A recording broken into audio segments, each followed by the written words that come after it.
দক্ষিণ এশিয়ার ভূরাজনীতিতে পরিবর্তনের ইঙ্গিত, ভারতীয় প্রস্তুতি ও কৌশল। বর্তমান দক্ষিণ এশিয়ার ভূরাজনৈতিক পরিস্থিতি নতুন এক মোড় নিয়েছে, যেখানে প্রভাব ফেলছে বাংলাদেশের অভ্যন্তরীণ পরিবর্তন ও আঞ্চলিক কূটনৈতিক অগ্রগতি।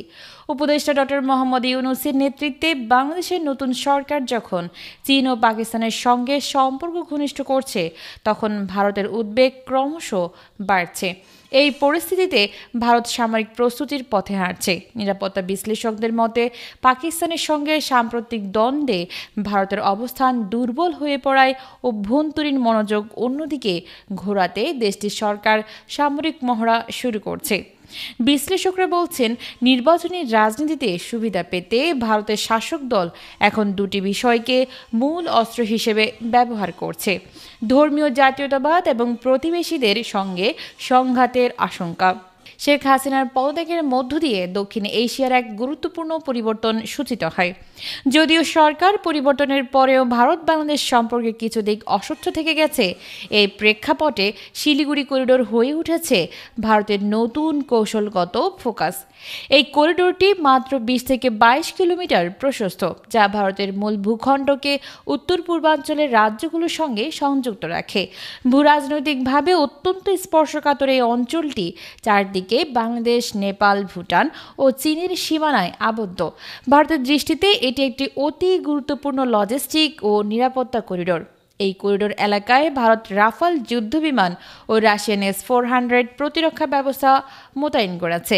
সেনাবাহিনীর সাইবার ও ইলেকট্রনিক ওয়ারফেয়ার এবং ড্রোন রিকনাইসেন্স সিস্টেমও স্থাপন করা হয়েছে। একই সাথে বাস্তবায়ন হচ্ছে মাল্টি জোন ডিটারেন্স ডক্ট্রিন। এতে রিয়েল টাইম গোয়েন্দা তথ্য সংগ্রহ, লজিস্টিক সমন্বয় এবং দ্রুত সেনা মোতায়েনের সুবিধার্থে অবকাঠামো উন্নয়ন চলছে, বিশেষত রাস্তা, টানেল ও রেল সংযোগ। বাংলাদেশের সম্ভাব্য চীন পাকিস্তান মৈত্রী ভারতের জন্য নতুন চ্যালেঞ্জ হয়ে দাঁড়িয়েছে।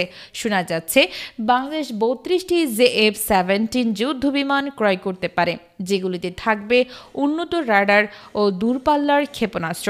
এসব অস্ত্র মোতায়েন হলে ভারতের সীমান্ত ঘাঁটি ও গুরুত্বপূর্ণ অবকাঠামো হুমকির মুখে পড়তে পারে।